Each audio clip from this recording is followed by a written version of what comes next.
Assalamualaikum warahmatullahi wabarakatuh. Waalaikumsalam warahmatullahi wabarakatuh. Rahmatuhu wa nusalli wa nusallimu ala rasulihil karim wa ala alihi wa sahbihi ajma'in, amma ba'd.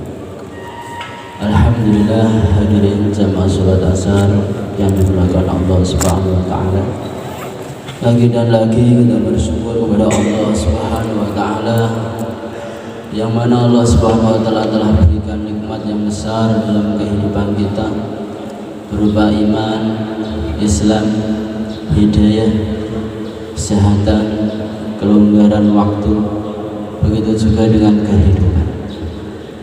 Kita bersyukur kepada Allah Subhanahu wa taala dengan harapan nikmat-nikmat, anugerah-anugerah yang Allah berikan kepada kita ini akan selalu diberikan sampai akhir hayat kita. Yang kedua, salawat dan salam kita haturkan kepada junjungan kita, Nabi kita, penghulu kita, Sayyidina wa Maulana Mustafa Muhammad sallallahu alaihi wasallam. Allahumma salli wa sallim ala Sayyidina Muhammad. Hadirin mengenal Allah Subhanahu wa taala, tidak ada perkara yang paling penting dalam kehidupan manusia, baik manusia yang dulu, manusia yang sekarang, begitu juga manusia yang akan datang sampai nanti hari kiamat, kecuali amal agama dalam kehidupannya. Maka untuk perkara agama ini Allah Subhanahu wa taala telah mengutus 124.000 para nabi dan para rasul. Yang terakhir yang mulia, junjungan nabi kita Sayyidina Maulana Mustafa Muhammad sallallahu alaihi wasallam.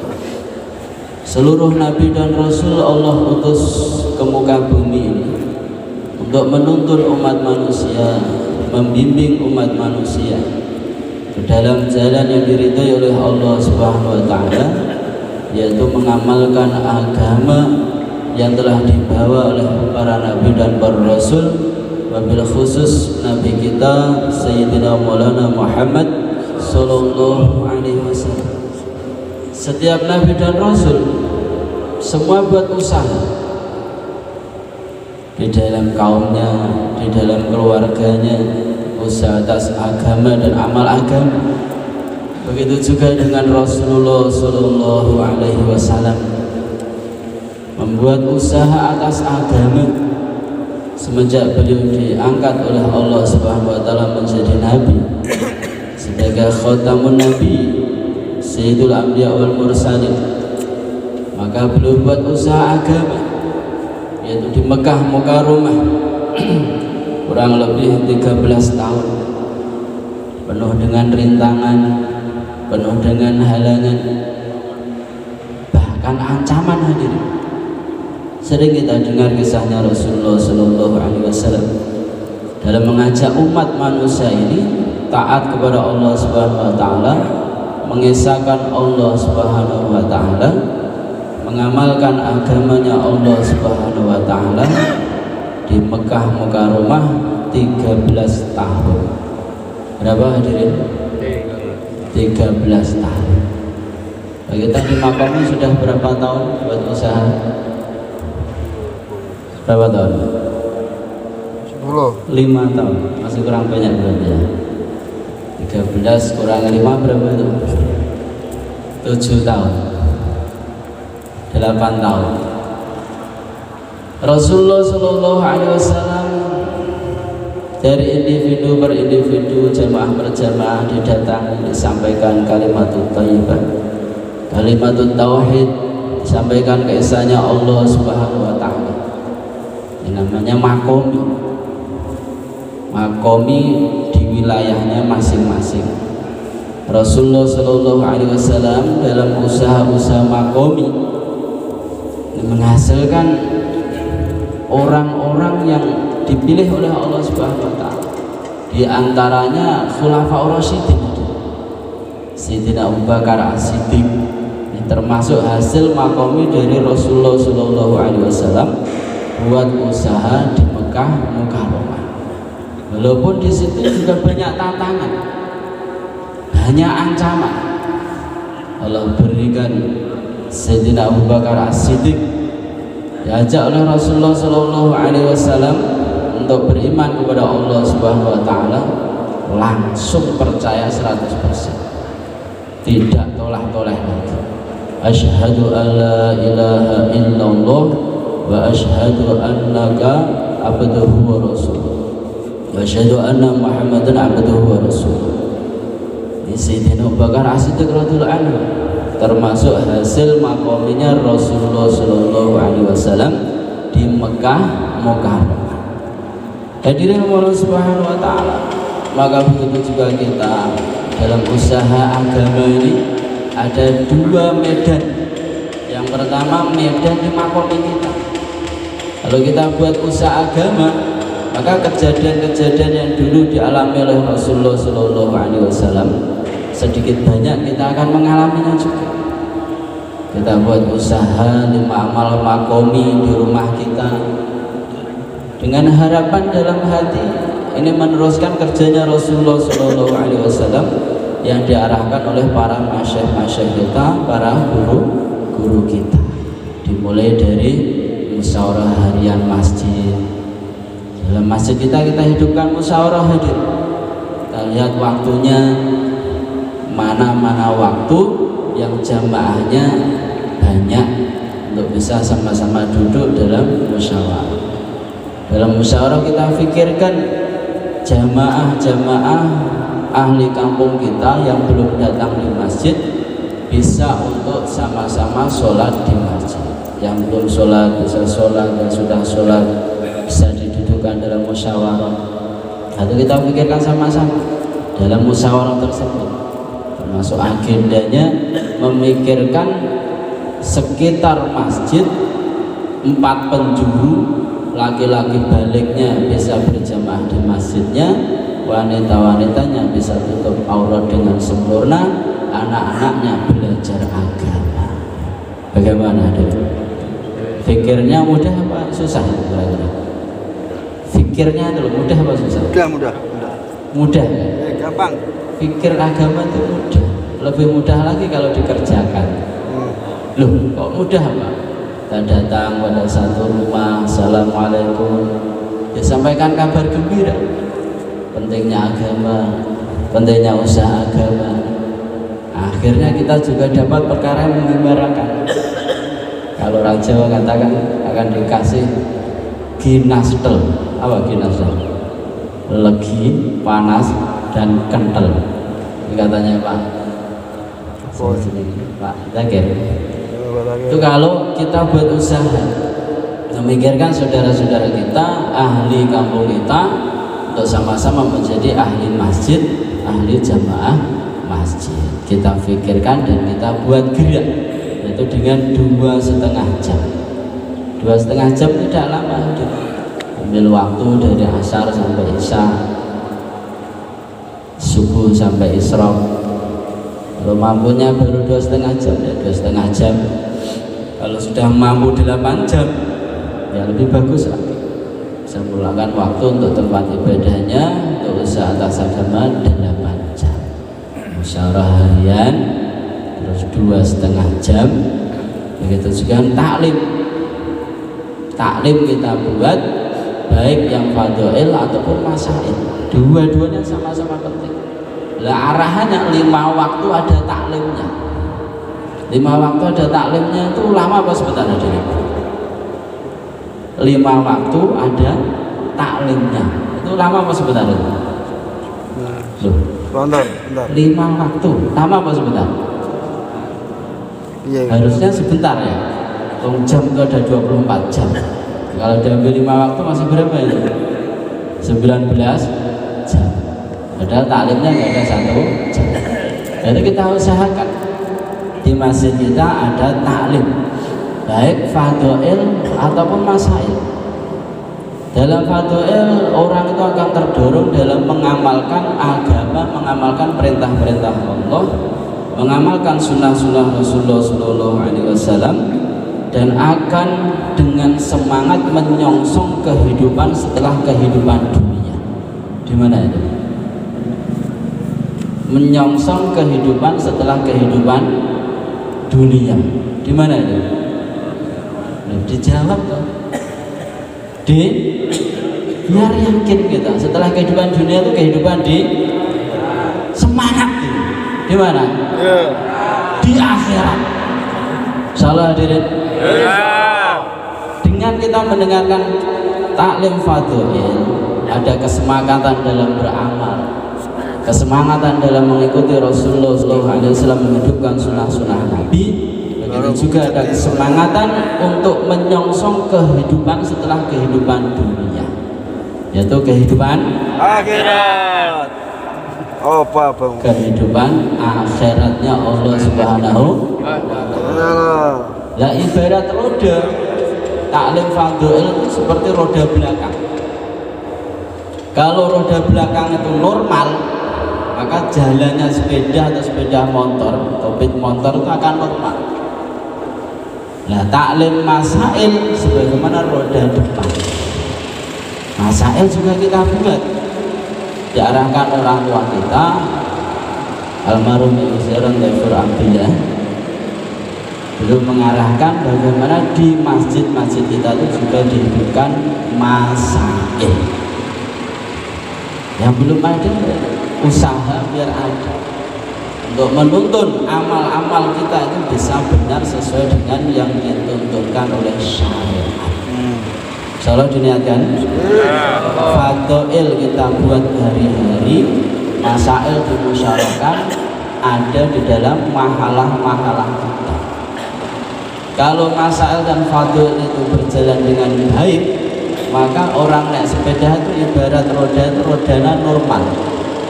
Tapi kalau fadhilnya lemah, naik motor bannya gembos yang belakang, digaso lari tidak kira-kira. Digas itu apa bahasa Indonesia? Digas juga kan?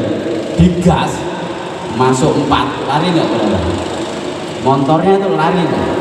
Ya. Begitu juga dengan fadhil. Nah, kalau pengetahuannya fadhil lemah, diajak amal juga. Nah, yang fadhil sudah dikuatkan, yang masail sudah dikuatkan, supaya amalannya benar, caranya wudhu yang benar itu bagaimana, sholat yang benar itu bagaimana. Sudah tua, ini saya cerita sudah tua lah ya, tidak cerita yang ada di depan saya. Tapi sholatnya matanya masih kemana-mana. Sholat itu matanya harus di mana? Matanya di bawah apa di mana? Matanya di kepala, pandangannya ke tempat sujud. Matanya di bawah terus gimana? Biar gak ngantuk aja.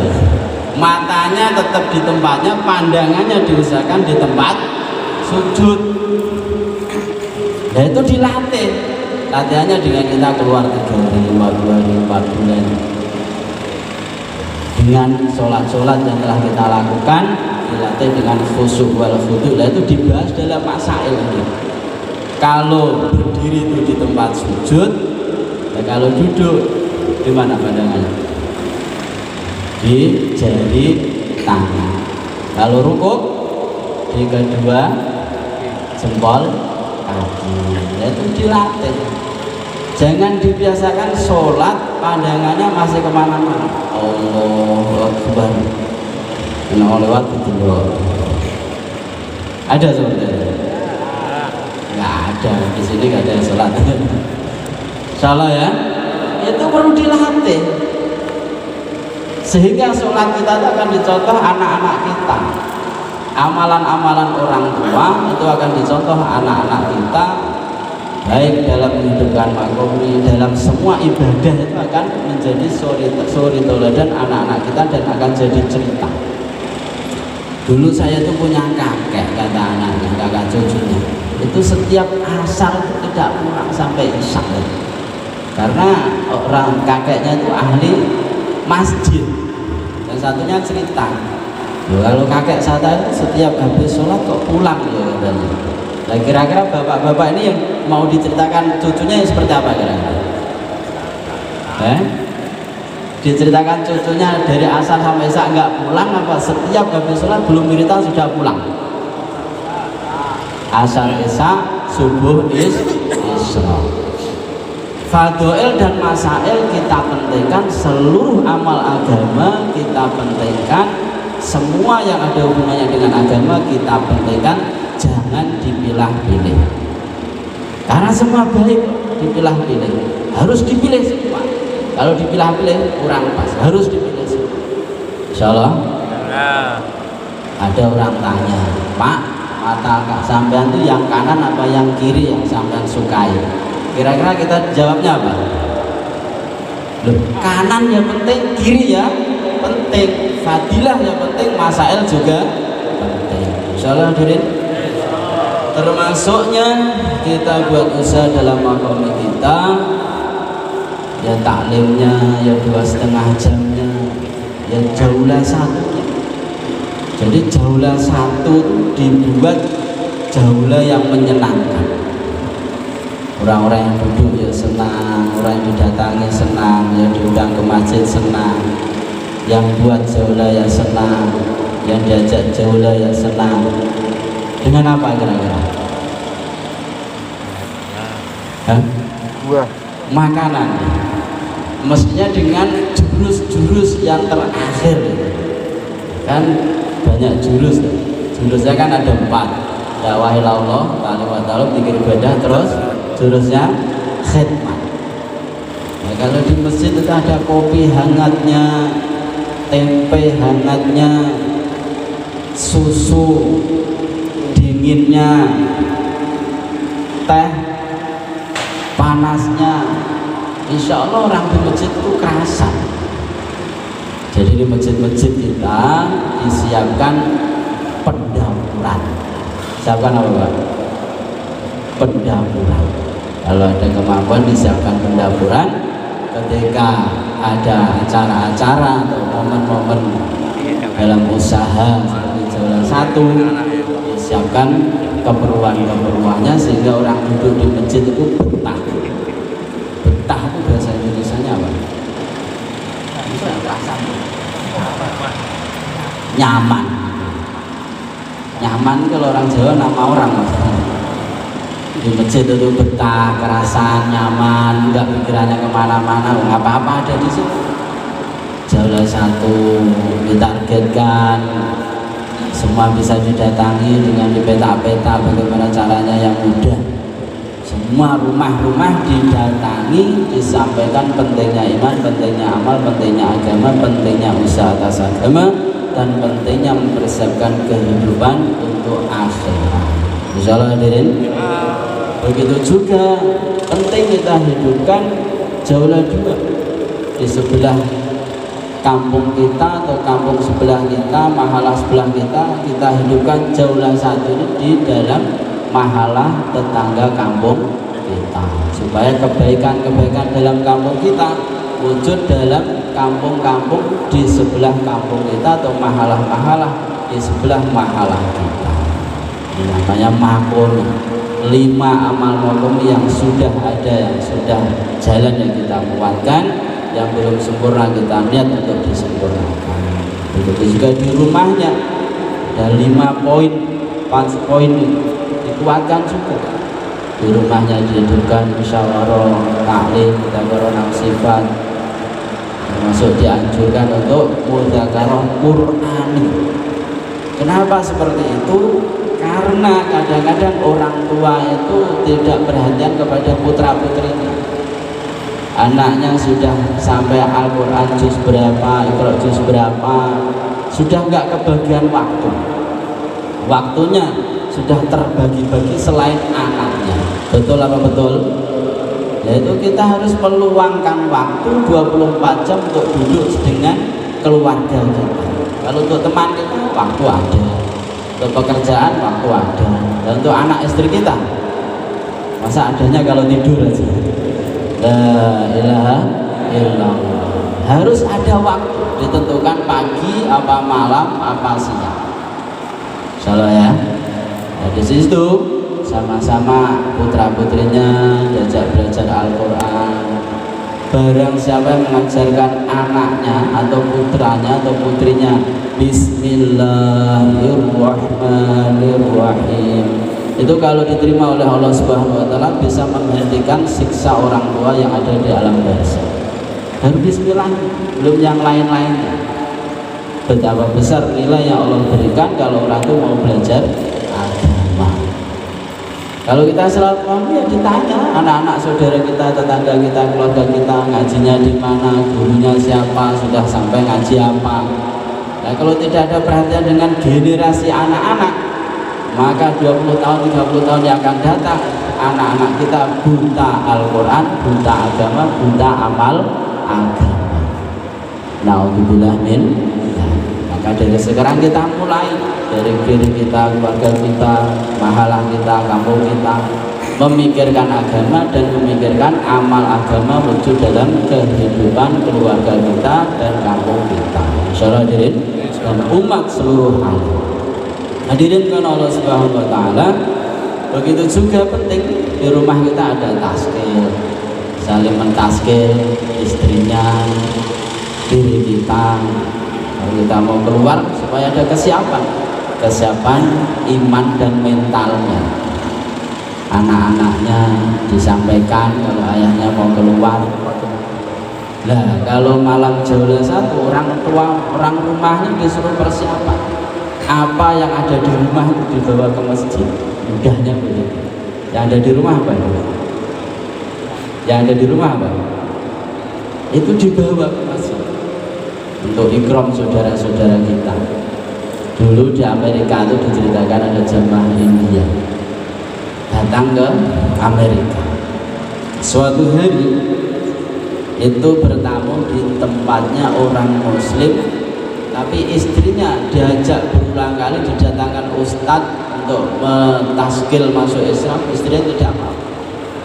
Maka jamaah datang, tuan rumah yang sudah muslim, suaminya tadi mengatakan, "Ya Tuan, tolong doakan istri saya juga biar masuk Islam." Akhirnya tamu ini diceritakan berpikir apa kira-kira bisa ibu itu disenangi oleh Allah sehingga hatinya terbuka untuk menerima Islam. Akhirnya ditanya, istrinya bisa buat kopi enggak untuk kami? Oh bisa, biar saya suruh untuk buatkan kopi untuk tuan-tuan. Setelah membuat minuman disajikan, istrinya dipanggil sama tamunya ditanya, "Hai ibu, apakah sudah siap kamu ini untuk menerima Islam?" "Sudah. Asyhadu an la ilaha illallah wa asyhadu anna Muhammadar Rasulullah." Seperti itu ceritanya. Akhirnya suaminya kaget, "Loh, kok semudah itu Tuhan mentaskil istri saya masuk Islam?" "Iya, kamu sampaikan tadi, saya berpikir kira-kira amalan apa yang menyebabkan istri Tuhan ini oleh Allah dibukakan hatinya untuk menerima Islam." Akhirnya terdetik dalam hati kami untuk khidmat itu. Nah, barokahnya khidmat untuk agama, untuk tamu yang memperjuangkan agama, Allah bukakan hati istri Tuhan untuk menerima Islam. Maknanya cerita, kalau kita ada acara-acara, istri kita sedikit banyak untuk ada kurban supaya hidayah tambah meningkat, imannya tambah kuat. Insyaallah hadirin. Jangan istrinya tidak tahu bapaknya Jawa satu ada tamu dan bapaknya kemana, buah ayam ini saya repot ini. Harus tahu programnya suami, insyaallah. Jadi kemana-mana itu harus pamit, suaminya itu posisinya di mana. Nanti perasaannya kemana-mana kalau tidak dikasih tahu. Insyaallah hadirin. Makomi rumah, makomi di mahalah kita kuatkan. Nah puncaknya setiap masa-masa intikoli kita akan mudah keluar di jalan Allah Subhanahu wa taala sebagaimana dulu para sahabat radhiyallahu anhum keluar di jalan Allah Subhanahu wa taala untuk mendakwahkan agamanya Allah Subhanahu wa taala.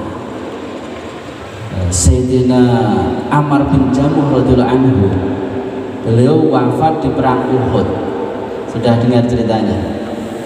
Apa asbabnya beliau wafat di perang Uhud? Gara-gara istrinya ini fikirmen untuk agama. Beliau ini dalam keadaan kakinya itu pincang, Maka sowan pada Rasulullah, ya Rasulullah, saya uzur tidak bisa untuk mengikuti dalam peperangan Uhud. Iya, memang kamu ada uzur. Akhirnya pulang. Sampai rumah, istrinya itu istri yang solehah, namanya Sahabiyah. Wahai suamiku, wahai ada apa istriku? Ini bagaimana ceritanya? Cerita yang mana? Anak-anakmu sekarang sedang menuju ke surganya Allah Subhanahu wa taala mengikuti perang Uhud. Lah kamu sendiri kok malah pulang menuju rumahmu. Bagaimana kira-kira kalau punya istri seperti ini? Sampai nanti pulang ditanya begitu bagaimana kira-kira? Lah temannya pada keluar di jalan Allah kok sampean mulai. Lah iki arep nyapo iki? Bagaimana kira-kira? Langsung masuk kamar. Akhirnya suaminya menjawab, saya ini sudah izin kepada Rasulullah. Karena makomi di rumahnya kuat, di masjidnya kuat, usaha dakwah waktu itu memang betul-betul kuat di zaman Nabi, di zaman para sahabat.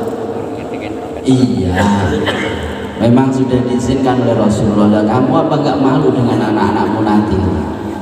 Akhirnya didobrak semangatnya oleh istrinya itu hadirin. Maka beliau berdoa, Allahumma la taruddani ila ahli. Sampai wani doa seperti itu. Ketika istrinya mendobrak sampai semangat untuk keluar di jalan Allah, sampai doa, ya Allah jangan kembalikan saya dalam keluarga saya. Apa dibalik, ya Allah cepatkanlah saya kembali keluarga saya. Gimana kira-kira? Kalau sahabat itu Allahumma la taruddani ila ahli. Ya Allah jangan kembalikan saya ke dalam keluarga saya. Doanya dipolkan. Akhirnya beliau berangkat dengan semangatnya itu, dengan semangat yang semangat oleh istrinya tadi. Perang Uhud usai, beliau termasuk syahid di perang Uhud. Banyak luka dalam diri beliau, sehingga orang banyak yang nggak mengenal. Dan ketika jenazah beliau itu mau dibawa pulang dari medan Uhud, ontanya itu tidak mau berdiri.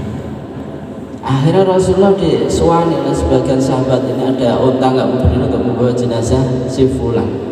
Dicari-cari, istrinya mencari, loh ini suami saya, ini tandanya. Doa apa yang diucapkan suami kamu sehingga tidak mau diajak pulang unta? Memang beliau doanya Allahumma la taruddani ila ahlik, ya Rasulullah tidak mau pulang lagi. Kira-kira yang duduk ini siap seperti itu kira-kira? Saya ditanya aja. Nah yang berdiri apa yang ngomong siapa apa enggak Pak? Insya Allah semua siap insya Allah ya. Waktunya taskil ya berangkat, waktunya makomi ya sungguh-sungguh, waktunya keluar di jalan Allah sungguh-sungguh. Setiap amal-amal agama kita sungguh-sungguh semua. Insya Allah hadirin, semoga Allah terima kita semua, istiqomah kita semua, barokah kita semua, umur kita, rezeki kita semuanya Allah berikan sampai akhir hayat kita. Allahumma amin. Sedikit yang kita sampaikan, dan kurang lebihnya dari yang pribadi dan benar dari Allah Subhanahu wa taala. Subhanallah, subhanallah. Assalamualaikum warahmatullahi wabarakatuh. Waalaikumsalam. Break.